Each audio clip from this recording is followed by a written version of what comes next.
Hello friends. तो आज मैं आपको विटामिन बी 12 जो होता है उसकी डिफिशिएंसी के कॉजेज़ क्या क्या होते हैं वो बताऊंगा।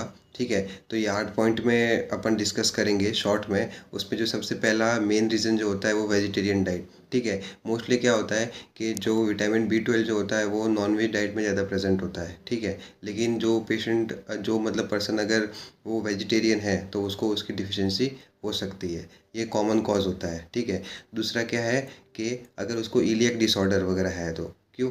क्योंकि इलियम जो होता है वहीं पे जो होता है विटामिन बी 12 का एब्जॉर्प्शन होता है। ठीक है, अगर वहाँ पे इलियम में ही डिसऑर्डर हो गया, ठीक है, तो वहाँ पे विटामिन बी 12 का एब्जॉर्प्शन नहीं होगा, तो वो भी एक कॉज है। ठीक है, तीसरा है गैस्ट्रेक्टोमी। ठीक है, अगर अपन ने वहाँ से स्टमक रिमूव कर दिया, ठीक है, लेकिन अपने को पता है कि विटामिन बी 12 का अगर एब्जॉर्प्शन करवाना है तो वहाँ पे इंटरेस्टिंग फैक्टर प्रेजेंट होना चाहिए साथ में, जो कि कहाँ से रिलीज़ होता है? स्टमक से। ठीक है, अगर आपने स्टमक निकाल दिया, गैस्ट्रेक्टोमी करके स्टमक निकाल दिया, तो इंटरेस्टिंग फैक्टर रिलीज़ नहीं होगा। ठीक है, और वहाँ पे विटामिन बी 12 का एब्जॉर्प्शन नहीं होगा और विटामिन बी 12 की क्या हो जाएगी? डिफिशियंसी हो जाएगी। ठीक है, उसके अलावा है माल एब्जॉर्प्शन सिंड्रोम, फोर्थ जो है वो। माल एब्जॉर्प्शन में भी वही है कि वहाँ पे आप डाइट ले तो रहे हैं लेकिन एब्जॉर्ब वहाँ पे प्रॉपरली नहीं हो रहा। ठीक है, फोर्थ पॉइंट ये हो गया।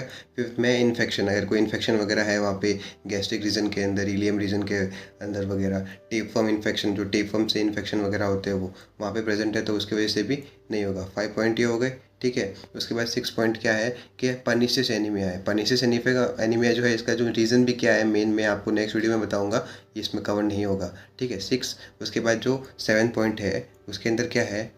Increase demand. अगर बॉडी की डिमांड विटामिन बी 12 की ज़्यादा है लेकिन आप डाइट प्रॉपरली नहीं ले रहे हो, ठीक है, तो उसके वजह से भी विटामिन बी 12 डिफिशियंसी हो सकती है, क्योंकि वहाँ पे क्या हो रहा है, एब्जॉर्ब जितना चाहिए उतना नहीं हो रहा, क्योंकि वहाँ पे जो सप्लाई है वही कम हो रहा है। ठीक है, उसके बाद जो होता है पैनक्रेटिक इनसफिशिएंसी, मतलब अगर कोई पैनक्रेटिक डिसऑर्डर वगैरह है तो उसको भी विटामिन बी 12 की डिफिशियंसी हो सकती है। अब ऐसा क्यों? क्योंकि हमने पहले ही देख लिया था पैथोलॉजी के अंदर, मतलब फिजियोलॉजी पढ़ी थी तब, कि जो विटामिन बी 12 जो होता है, ठीक है, उसके साथ में हेप्टोकोरिन बाइंड होता है।